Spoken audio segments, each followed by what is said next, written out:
আমি কৰ্মটো বহু বছৰৰ পৰাই কৰোঁ, মাজে মাজে কৰি থাকোঁ। পূৰ্বতেতো আমি বহুত কৰিছিলোঁ, আনকি ঘৰত এৰী চাদৰ পৰ্যন্ত তৈয়াৰ হৈছিলে। আৰু গৌৰৱৰ কথা যে আমাৰ ঘৰৰ এৰী চাদৰ ৱেষ্ট জাৰ্মান, জাপান পৰ্যন্ত পাইছেগৈ। আমাৰ বিহু খাবলৈ অহা সাৰ কাৰখানাত কাম কৰিবলৈ অহা বন্ধু এজন জাৰ্মান, ৱেষ্ট জাৰ্মানী আৰু এজন জাপানী, তেওঁলোকক আমি বহাগ বিহুত আহিছিল মোৰ ঘৰত। আহোঁতে তেওঁলোকে একোখনকৈ এৰী চাদৰ, ঘৰত বোৱা এৰী চাদৰ তেওঁক দান কৰি দিছে।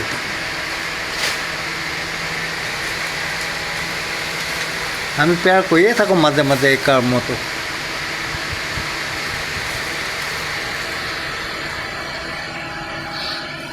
অলপ খাটনি আছে। আজিকালি ঘৰত এইবিলাক নবলেও ইয়াৰ খোলাবিলাক বিক্ৰী হয়।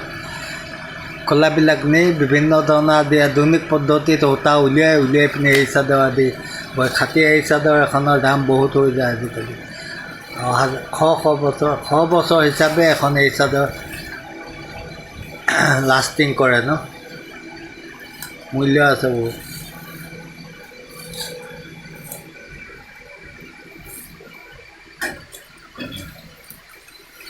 সকলোৱে কৰিব লাগে, এইটো আমাৰ অসমীয়া সমাজত পৰম্পৰা খেতি হিচাপে আছে। এই খেতিটো বৰ ভাল খেতি। মুগা জালি দিছিলোঁ, এইখন ঢাকি থৈ দিলে কাপোৰতে বান্ধিলে এইখন এইখন এইটো বাঁহ আনিলে মুগা জালিটো ভাঙো বুলি লৈছে। মিঠু তই খেলিব দিয়া নাই যা। এয়া এইটো এৰুৱাই ল'ব লাগিব।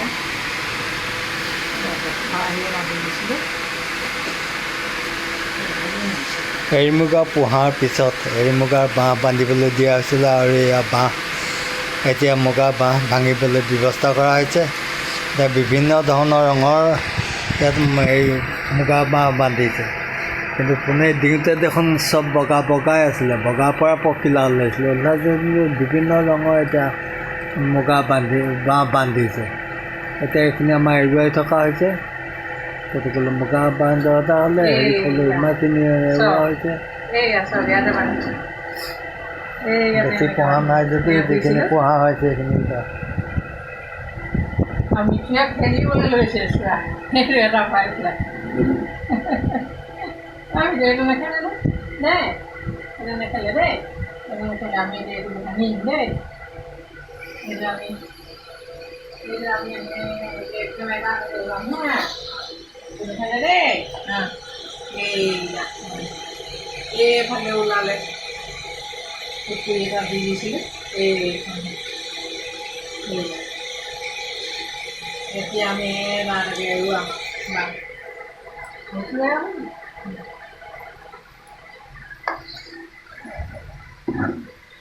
ৰংটো বেলেগ বেলেগ হৈ গৈছে। দিওঁতেতো বগাই দিয়া হৈছিলে, চকুৰিটো বগাৰ পৰা ওলাইছিলে। এতিয়াতো বাঁহটো বান্ধোতে বিভিন্ন ৰঙৰ বাঁহ বান্ধিছে, বিশেষকৈ হালধীয়া, ৰঙচুৱা এনেকুৱা ধৰণে বিভিন্ন বাঁহ বান্ধিছে। কেতিয়াবা হয় এনেকুৱা বাঁহ বান্ধে, এনেকুৱা বাঁহ বান্ধিলে ভাল বুলিয়ে কয়। নেখেলিবি দেই।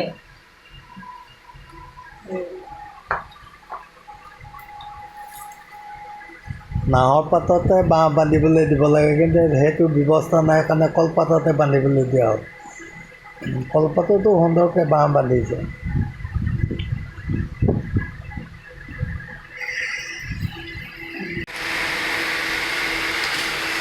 জালি ভাঙি থকা হৈছে, একে বাঁহৰ মুগা চব বিভিন্ন ৰঙৰ। এখিনি বগা, এখিনি ৰঙাইছে, কিন্তু একেটা জালিতে ওলাইছে এনেধৰণে বিভিন্ন ধৰণৰ। শকতো হৈছে, পাত পূৰা খাবলৈ পালে, কিন্তু পাত কমটি কাৰণে বেছি কৰিব পৰা নগ'ল। বহুত ভাল লাগিছে, এই কামখিনি কৰিও ভাল লাগে। আমাৰ পৰম্পৰাই এই কাৰ্যটো নাইকিয়া হৈ গৈছে, লুপ্তপ্ৰায় হৈ গৈছে। পাত পত্ৰ পাবলৈ নাই কাৰণে মানুহে প্ৰায় এৰি দিছে এইবিলাক কৰ্ম কৰিবলৈ। কাৰণ আজিকালি সেইকাৰণে একোখনহে চাদৰৰ দামেই বহুত হৈ গ'লে, এই চাদৰৰ দাম বহুত কষ্ট কৰি পিনে এই চাদৰ তৈয়াৰ কৰিবৰ কাৰণে এই কামটো কৰা হয়। এৰী পলু এতিয়া এৰী পলু পাবলৈকে নাইকিয়া হৈ গৈছে, মানে পোহপাল দিব নোৱাৰা হৈ গৈছে, পাত পত্ৰ বনাই নাইকিয়া হৈ গৈছে। সেইটো কাৰণে আটাইতকৈ অসুবিধা হৈছে, নহ'লে অতি ভাল কাম। এখন এৰী চাদৰ এটা দাম কিমান আজিকালি। এখন এৰী চাদৰ উলিয়াবলৈ বহুতখিনি পলুৰ দৰকাৰ হয়, বহুতখিনি কষ্ট কৰি পিনি পুহিবলগীয়া হয়। পদ্ধতিপূৰ্ণভাৱে পুহিলে ইয়াৰ পৰা বহুত স্বাৱলম্বিতা হ'ব পাৰি।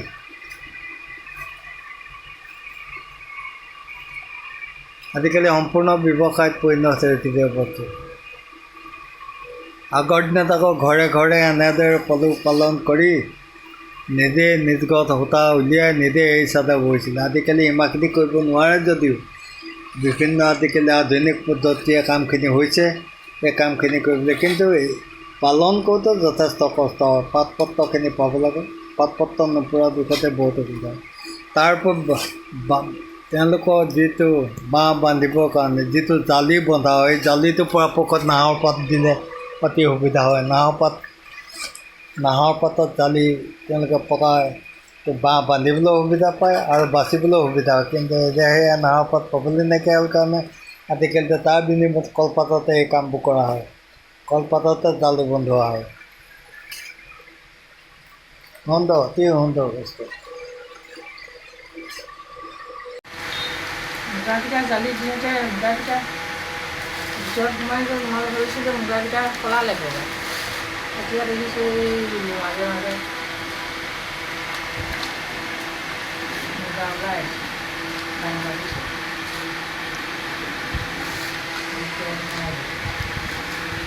আজি জালি ভঙা হৈছে, কিমান ওলাই মুগা এতিয়া চাব লাগিব। এতিয়া ভাঙি থকা হৈছে, কলপাতত দিয়া হৈছিলে, কলপাতৰ পৰা এই জালি ভঙা বুলি কয়, জালি ভাঙিছে। জালি ভাঙি থকা হৈছে, পাত নাই পত্ৰ নাই, তথাপি টাউনীয়া হিচাপে যি পৰা যায় তেনেকৈ কৰা হ'ল কামখিনি। তাতে আজি গোটেই হ'ব শেষত এতিয়া বাঁহো বান্ধিলে, ধুনীয়াকৈ বাঁহ বান্ধিছে। বাঁহ বান্ধাৰ পিছত আজি জালি ভঙা পৰ্ব চলিছে।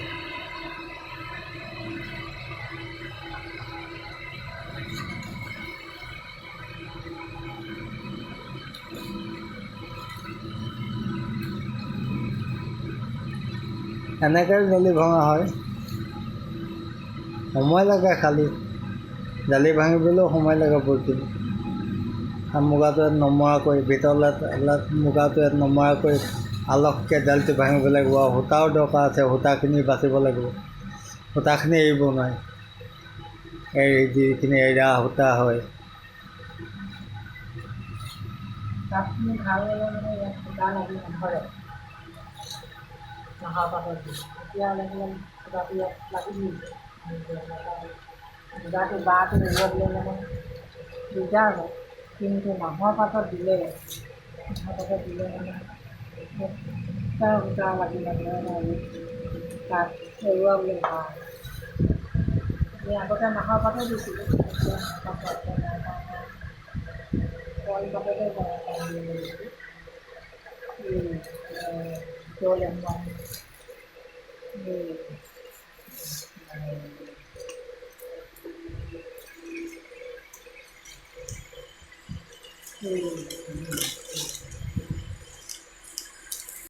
এই মুগা বাঁহটো এৰুৱাব মানুহে পটককৈ জড়িতে নোৱাৰে, পানী এৰুৱাই দিলে নহ'ব।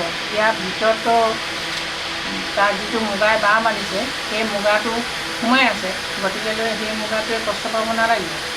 সেই মুগাটোৱে কষ্ট পালে কি হ'ব, সেই মুগাটো আকৌ লেটা হ'ব নোৱাৰিব। তাৰমানে যিটো লেটা হ'ব, ইয়াত মুগাটোৰ পৰা লেটা খুন্দিবতো, সেইটো হ'ব নোৱাৰিব। গতিকেলৈ জালি ভাঙোতে এই বাঁহটো সাৱধানে এৰুৱাব লাগিব, যাতে ভিতৰত থকা সেই পলুটোৱে কষ্ট নাপায়।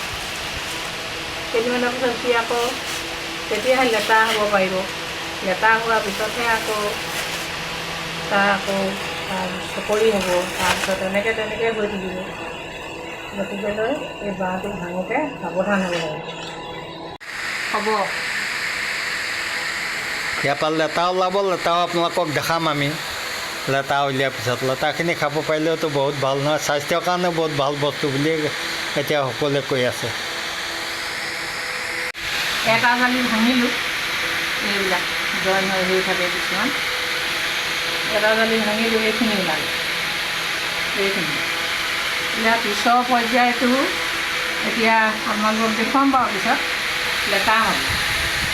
আৰু ভিডিঅ'টো চাই কেনেকুৱা পালে আপোনালোকে ভাল পালে লাইক কমেণ্ট কৰিব, আৰু প্ৰথম যদি চাইছে ছাবস্ক্ৰাইব এটা কৰিব বুলি আশা কৰিলোঁ, তেতিয়া ভাল লাগিব।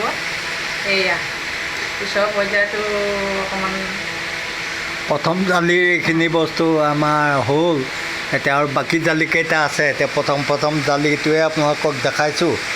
আজি আপোনালোকে চাওক যে কি সুন্দৰ ধৰণে এই বস্তুটো তৈয়াৰ হয়, আৰু ইয়াক ব্যৱসায় ভিত্তিত কৰিব পাৰি। আমি বহু বছৰ পৰা মাজে মাজে এইবিলাক কৰি থাকোঁ, এতিয়াও ভাল লাগে কাৰণে আমি এৰি দিয়া নাই। যদিও পাত পত্ৰ অসুবিধা হৈছে, তথাপি বিচাৰি এই কামখিনি কৰা হয়। এৰা পাতে কৰিলে বেছি ভাল হয়, কিন্তু কেচেলু পাতেও হয়, কেচেলু পাতেও খুৱায়, কিন্তু কেচেলু পাততকৈ এৰা পাতৰ যিখিনি বস্তু সেইখিনি বেছি ভাল হয় বুলি আমি জানিব।